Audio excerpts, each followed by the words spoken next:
Mes chers concitoyens, robinoises, robinois, mesdames, messieurs, nous espérions, sans vraiment grande conviction, pouvoir vous rencontrer pour vous souhaiter de vive voix une bonne année 2021, comme nous le faisons depuis 2014. Malheureusement, vous le savez, les circonstances sanitaires que nous connaissons depuis le mois de mars 2020 en ont décidé autrement, en nous empêchant de nous réunir. Mais nous avons d'autres formes pour communiquer, et je m'adresse à vous dans ce contexte, entouré des conseillers municipaux qui n'ont pas été bloqués par les chutes de neige, au travers de cette vidéo. Et j'espère que très bientôt, nous pourrons chaleureusement nous retrouver pour des moments d'échange et de convivialité. Nous quittons donc l'année 2020, et le mot crise n'a cessé de rythmer nos existences depuis près d'un an. Pour 2021, permettez-moi d'avoir en tout premier lieu une pensée particulière pour toutes celles et ceux qui souffrent en raison de la crise sanitaire due au Covid-19, qui la traversent plus difficilement que d'autres, parce que leur santé, leur travail, parce que le chômage ou leur vie de famille ne leur permet pas de vivre sereinement. C'est pourquoi cette nouvelle année doit être plus encore une année placée sous le signe de la solidarité, de la proximité, du vivre ensemble. La distanciation physique et sociale à laquelle nous sommes contraints doit permettre une prise de conscience de l'importance des liens qui unissent notre communauté de femmes et d'hommes. On ne vit pas seul, mais avec les autres.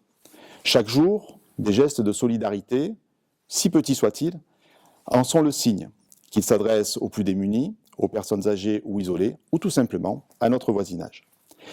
Nous pouvons faire en sorte que les gestes de chaque citoyen, de notre collectivité, forment une chaîne collective, celle du vivre ensemble. L'année 2020, quant à elle, aura démontré, s'il le fallait, que l'échelon communal était indispensable au fonctionnement de notre République. Échelon de proximité, il permet de répondre aux besoins de la population. En ce sens, je tiens à remercier les élus et les agents de la commune qui se sont mobilisés pour assurer les services publics, pour assurer la distribution de masques, la distribution de gel hydroalcoolique. Remercier aussi les bénévoles qui se sont mobilisés pour la confection de masques en tissu. Sans oublier des remerciements à nos professionnels qui se sont mobilisés également pour assurer la distribution de produits alimentaires de leur production.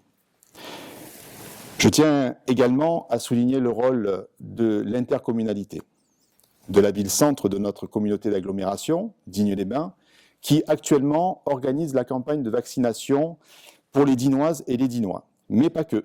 Ils organisent aussi cette campagne de vaccination pour les villageois autour de Digne, comme la Robine-sur-Galabre. Et pour cela, je tiens à remercier particulièrement Madame le maire, les élus et les agents de la ville de Digne. J'en profite aussi pour lancer un appel à celles et ceux qui le peuvent à se porter volontaires pour prêter main forte dans l'organisation de cette campagne de vaccination contre la Covid-19. Je fonde beaucoup d'espoir en ce vaccin. C'est le seul rempart aujourd'hui contre la Covid-19. Et je vous invite, tout en respectant vos craintes, les craintes de chacun, à vous faire vacciner dès qu'il vous sera possible de le faire. Soyez assurés que, me concernant, je ne le ferai sans hésitation. Des espoirs donc sur le front sanitaire avec cette arrivée du vaccin. Je souhaite d'ailleurs de tout cœur que notre pays comme notre territoire connaissent une année beaucoup plus sereine que celle que nous venons de passer. Depuis notre élection, nous mettons toute notre énergie à gérer au mieux cette crise. Après les élections du 15 mars 2020, le conseil municipal n'a pu se mettre en place qu'à la fin du mois de mai. Le budget, quant à lui, a été voté au mois de juillet 2020. Et nous avons dû surmonter une crise interne dans les mêmes temps. Une fois tout cela passé, nous avons pu reprendre l'activité municipale et reprendre le fil des projets que nous n'avions pas terminés lors de la première mandature. Je veux parler du cœur de village, dont les travaux devraient être attribués rapidement, la sécurité routière, l'étude sur la gestion des eaux pluviales qui a démarré la semaine dernière, le renforcement du pont du Clouet, dont les travaux se sont terminés hier, la rénovation des locaux de la mairie qui ont été réalisés, la rénovation de cette même salle polyvalente dans laquelle nous sommes aujourd'hui, et la rénovation des logements sociaux communaux dont les travaux devraient démarrer très rapidement, en tout cas au plus tard au début du printemps. Tout cela pour ne citer que ceci. Tous ces projets structurants, je vous l'ai dit, sont issus des réflexions qui ont été menées lors de la première mandature et qui visent à organiser la commune dans son avenir. Comme nous vous l'avons proposé, ce deuxième mandat poursuit l'évolution de notre village. Nous poursuivrons à mettre en œuvre l'évolution nécessaire pour notre village, une évolution pour laquelle la grande majorité d'entre vous ont confirmé leur attachement au mois de mars dernier. Cette évolution l'est d'abord dans la méthode, avec une dimension participative plus présente. Un axe fort de cette dimension participative sera la constitution d'un conseil consultatif citoyen qui sera un espace de dialogue afin de permettre à la démocratie participative locale de s'exercer dans un cadre constructif et efficace en associant les habitants, mais aussi les usagers, solliciter l'expertise de ces usagers sur les questions et les projets d'intérêt communaux. C'est ainsi enrichir le débat public et de permettre à chacun d'appréhender la gestion communale, mais aussi d'appréhender ses contraintes. Concertation ne doit pas dire inaction. Bien au contraire. Je forme le vœu que ce travail participatif contribue à l'accélération de la transition nécessaire, tant sur l'écologie, tant sur le bien vivre ensemble. La transition écologique, elle concerne toute la planète, mais chaque acteur, chaque actrice que nous sommes, devons agir à notre propre niveau. Si nous ne faisons rien, nous le savons, il sera bientôt trop tard pour éviter le pire. Et là, les collectivités sont en première ligne pour développer des actions concrètes en matière de transition écologique et énergétique, et il est donc urgent de passer à l'action.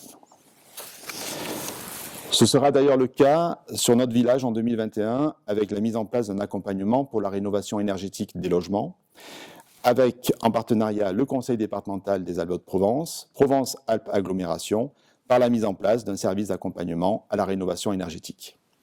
Une action sur la forêt, qu'elle soit publique ou privée, sera également démarrée pour objectif sa préservation et son développement. L'objectif étant là de proposer un accompagnement aux propriétaires privés dans la gestion de leur patrimoine forestier. La culture tient une place majeure dans le vivre ensemble que nous souhaitons tant et que nous vous avons proposé. En 2021, il nous faudra donc définir ensemble la stratégie culturelle de la commune, en lien avec nos partenaires, Provence-Alpes Agglomération, le Conseil départemental, l'État et bien évidemment les communes voisines. À ce titre, outre l'engagement des associations ainsi que celui de la municipalité en ce domaine, le futur Conseil consultatif citoyen aura un rôle majeur dans cette stratégie en faisant émerger les besoins et les attentes de nos concitoyens. Alors que les difficultés économiques et sociales se profilent, notre village se doit plus que jamais d'être solidaire avec ses habitants, avec ses associations, mais aussi avec ses professionnels. Nous vivons dans un village, que l'on appelle aussi commune. Ce mot, qui est issu du latin communia, signifie communauté de gens. Vivre ensemble, ce n'est pas vivre côte à côte, c'est réhabiliter la notion du bien commun. D'ailleurs, les villages où les habitants ne faisaient que cohabiter se sont désertifiés ou continuent à devenir des déserts. Et ensemble, partageons la fierté, partageons notre patrimoine, partageons nos projets. Mais cette vision partagée de notre territoire, dont l'objectif est aussi d'attirer de nouveaux habitants sur notre village, n'aurait pas de sens si nous ne nous préoccupons pas de la capacité à accueillir ces nouveaux habitants. C'est pourquoi un autre enjeu fort est celui d'établir un document d'urbanisme, soit carte communale, soit plan local d'urbanisme, ce à quoi le conseil municipal en a validé le principe. Durant l'année qui vient de démarrer, de nombreuses personnes continueront à participer au combat contre la Covid-19, comme ils l'ont fait en 2020. Je le sais, nous en avons assez des confinements, nous en avons assez des couvre-feux, nous en avons assez des restrictions. Mais par respect au personnel soignant qui se dévoue sans compter, par respect du monde scientifique qui cherche une parade à la Covid-19, et pour le plus grand respect aux 70 000 personnes qui ont été emportées par cette épidémie, restons solidaires, soyons tempérés, soyons justes, soyons soudés, aux côtés de ceux qui décident pour nous protéger. Dans ces circonstances si particulières, rien ne peut être évité.